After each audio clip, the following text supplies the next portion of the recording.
The tragedy unfolded just yesterday. No one deserved such a fate. The quiet town, on a September night in 2009, was shattered by horror. A family of 6 faced a nightmare. They had settled in for what should have been a peaceful evening.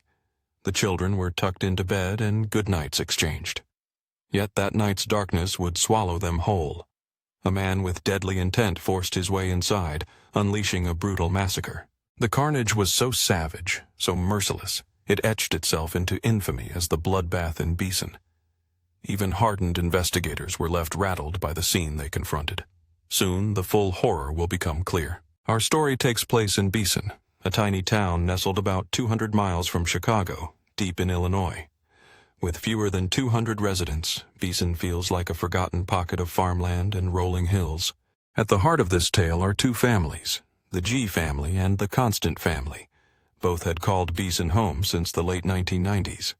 Now we focus on Rick G. Rick was known for his relentless work ethic and refusal to quit. Early on, he worked alongside his stepfather, Pudge, in a construction company based in nearby Lincoln, Illinois, the closest town with schools, Walmart, restaurants, and even a small airport. Lincoln was where residents of smaller towns went to get things done. Rick's mother, Judy, and stepfather Pudge both lived there as well. Rick hustled, taking on construction jobs wherever possible. Every hard-earned dollar was saved with a single goal, to build a better life for himself and his daughter, Nicole G. Eventually, his efforts bore fruit, allowing him to purchase land on BEASON's outskirts. Rather than remain tied to his stepfather's company, Rick launched his own business, G Construction. He bought a ranch-style home complete with a 2-car detached garage, an above-ground pool, and enough farmland to raise chickens and other animals. But running a business demanded extra income, so Rick chose to rent out a room. That's when Ruth Constant entered his life, moving in with her 2 young children, 3-year-old Justina and 1-year-old Dylan Constant. Ruth began strictly as a tenant, but it wasn't long before a deeper connection formed. Ruth's warm-hearted nature and lively humor matched Rick's steady presence. Their bond grew stronger, and soon Ruth discovered she was pregnant. By 1997, Rick, age 34, and Ruth, 27, were married. Not long after, they welcomed a baby boy named Austin, and their home buzzed with new life. A year later, baby girl Jessica G joined the family, filling their hearts with hope. But that joy was fleeting. Jessica was born with a severe neurological condition, leaving her with disabilities that demanded constant care. BEASON lacked the facilities to meet her needs, and the family couldn't afford private care. Reluctantly, Jessica was moved 50 miles away to Peoria, where she became a temporary ward of the state. It was later reported she died well before the massacre. Returning to the family, Dylan displayed troubling behavior. As his relatives recalled, Dylan was a bundle of energy, often acting out as children do. His teachers frequently sent home reports of his behavior. Rick and Ruth struggled to find help for him. After seeking therapy, Dylan was diagnosed with ADHD. Though treatment brought some relief, it failed to make a significant impact. Yet, there was a ray of light when Rick's daughter Nicole turned 18. Nicole began dating Christopher Harris, a 21-year-old local man. Their relationship deepened quickly, culminating in marriage. They moved just a minute away from Rick's home. Soon, Nicole discovered she was pregnant.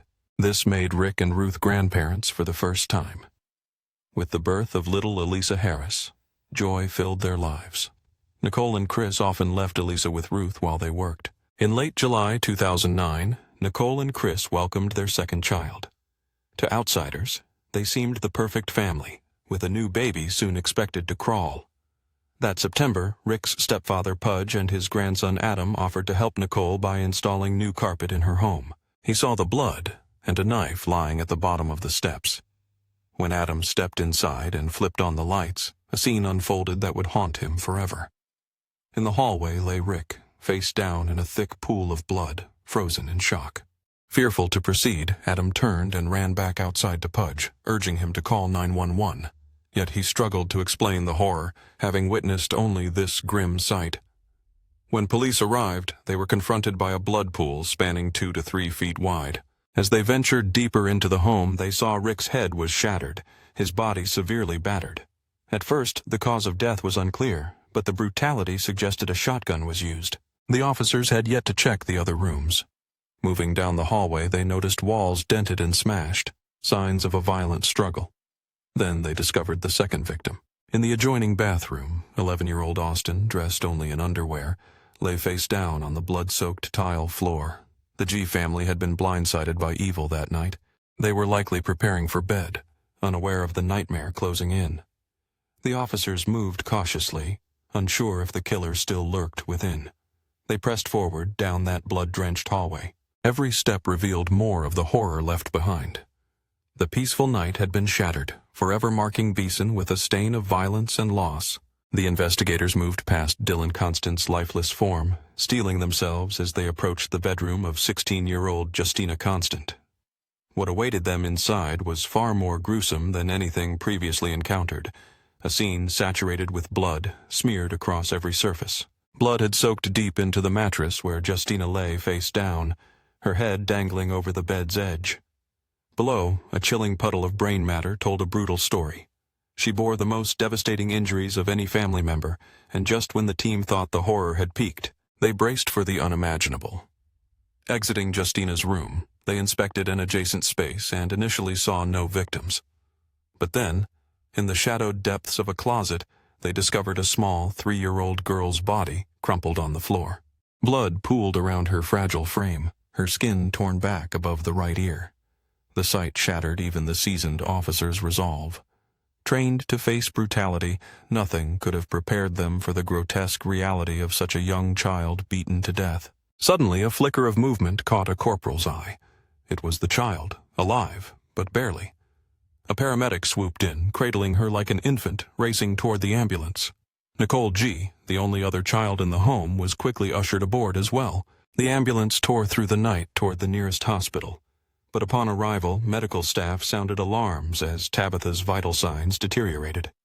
Amid the chaos, Chris Harris, Nicole's husband, arrived at the G family residence, summoned urgently from work. When police confirmed the devastating truth, the family had been slaughtered, Chris faced a wave of hopelessness.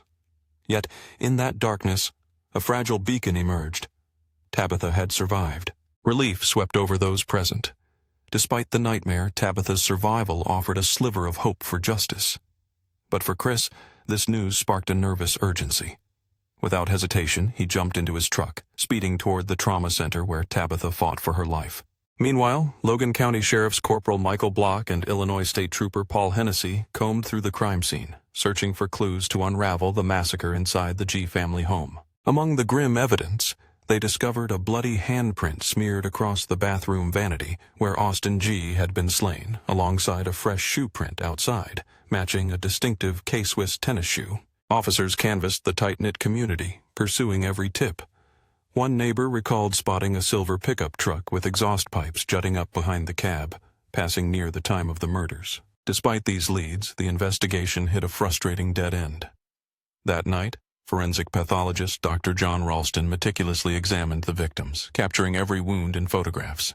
The injuries were so severe and numerous it was nearly impossible to catalog them all.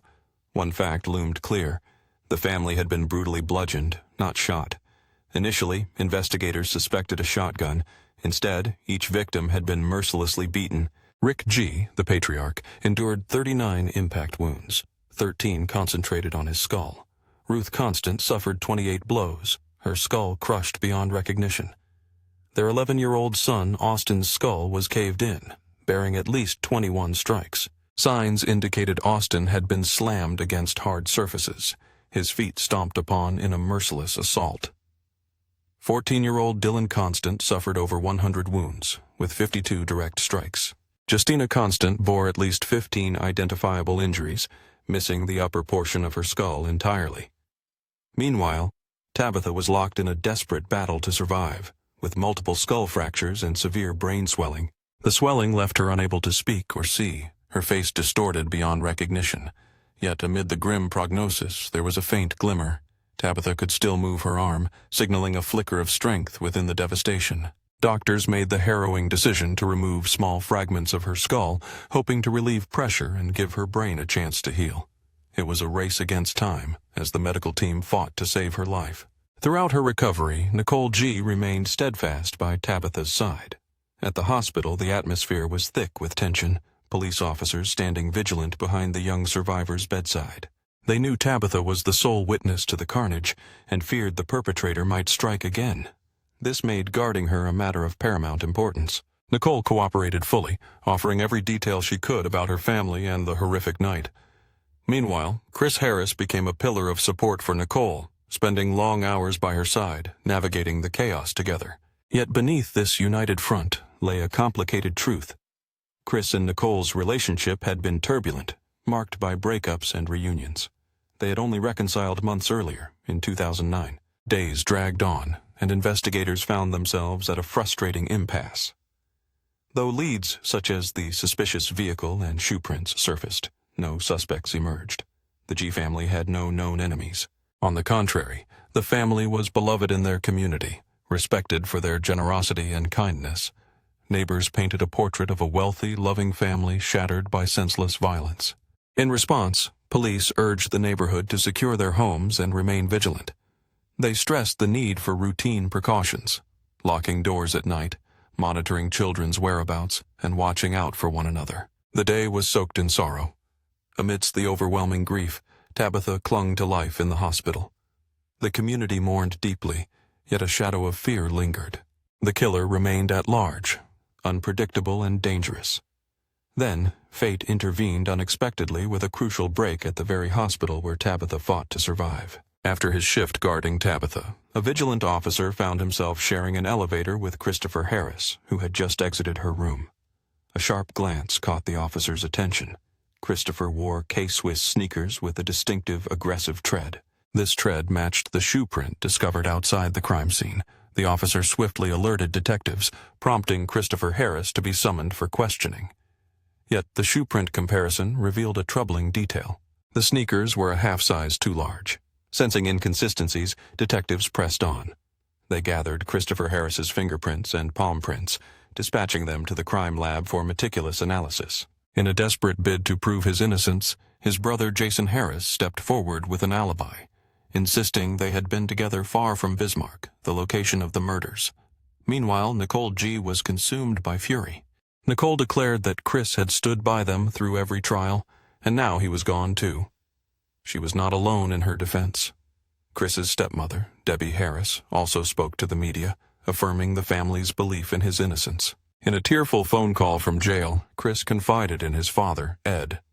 Debbie recounted that Chris was stunned by his arrest and deeply fearful for his family's safety, telling Ed he was scared because the real killers were still free.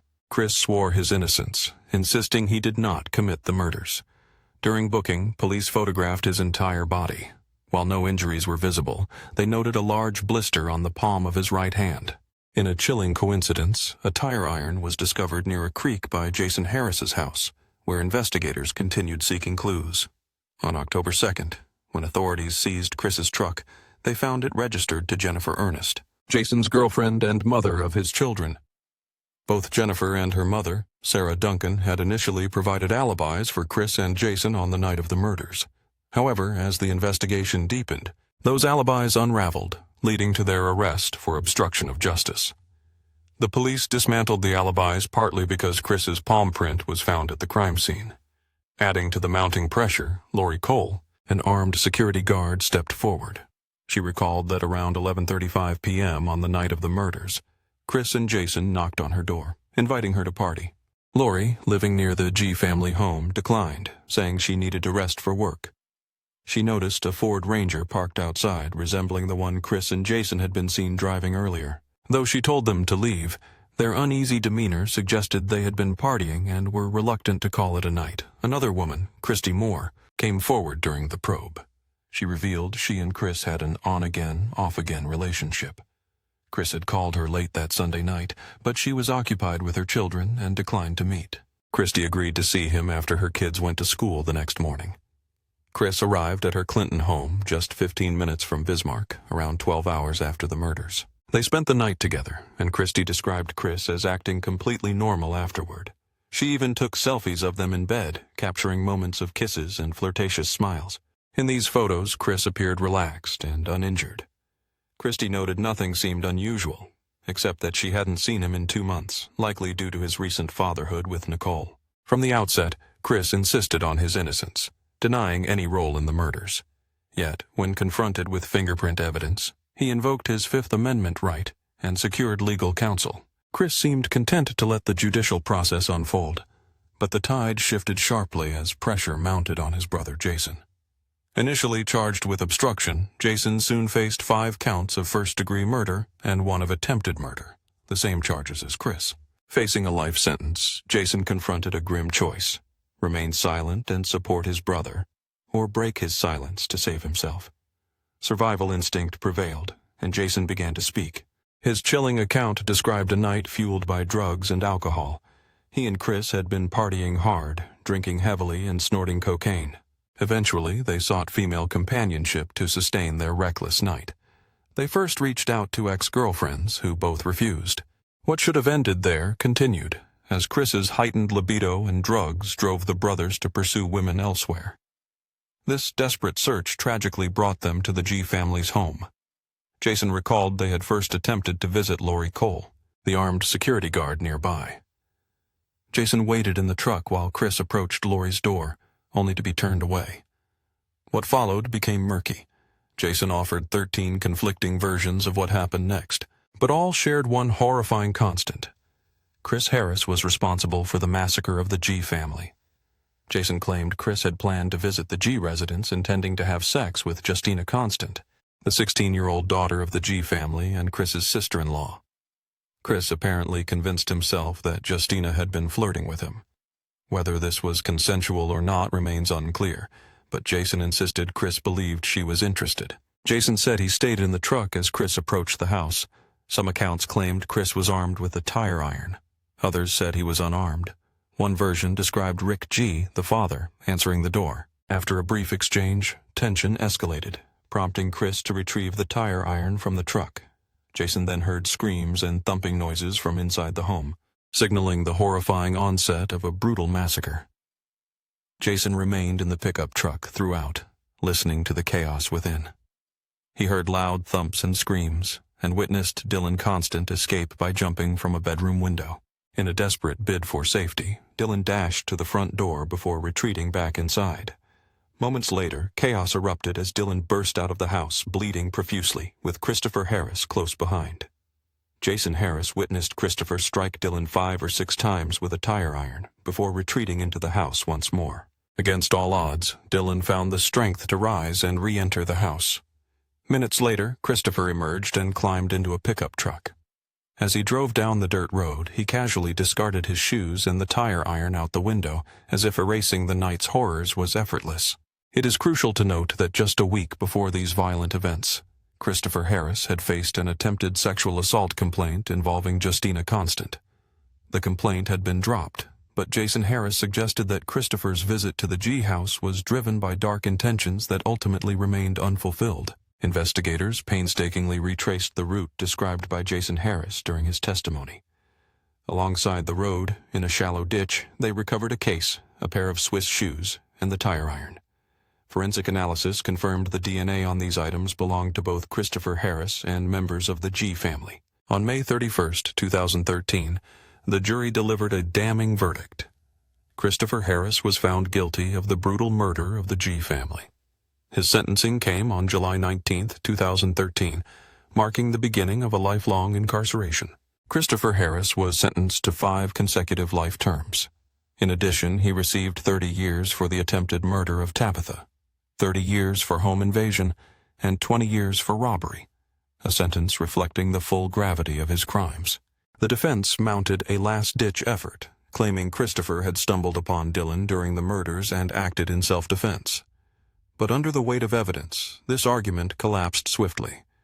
In 2013, just before sentencing, Christopher and his legal team sought a retrial, which was promptly denied. Their appeals continued in 2019 with the Appellate Court of Illinois, 4th District, but that too was dismissed. Yet the story darkened further beyond the courtroom's final gavel.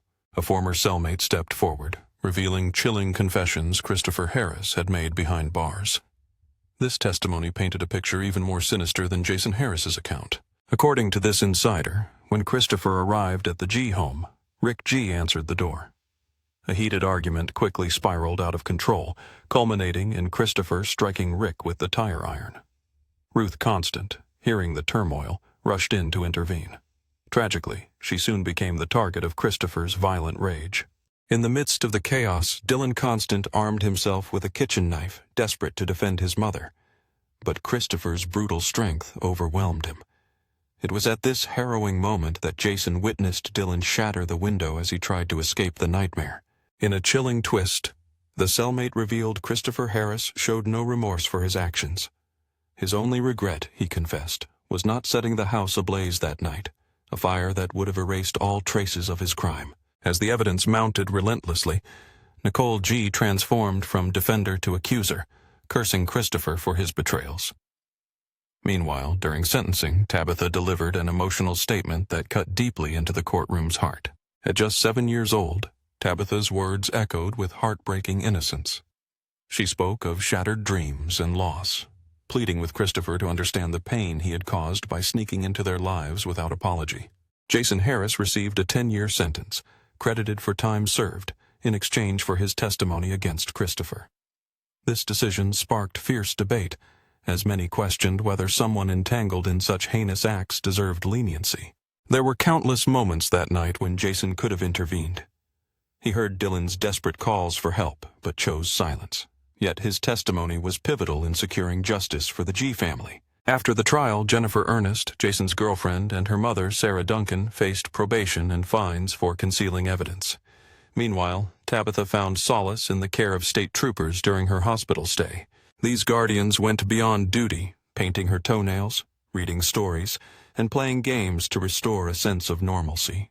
They even celebrated her birthday, surrounding her with love amidst the darkness. Despite enduring numerous surgeries, Tabitha made a remarkable recovery.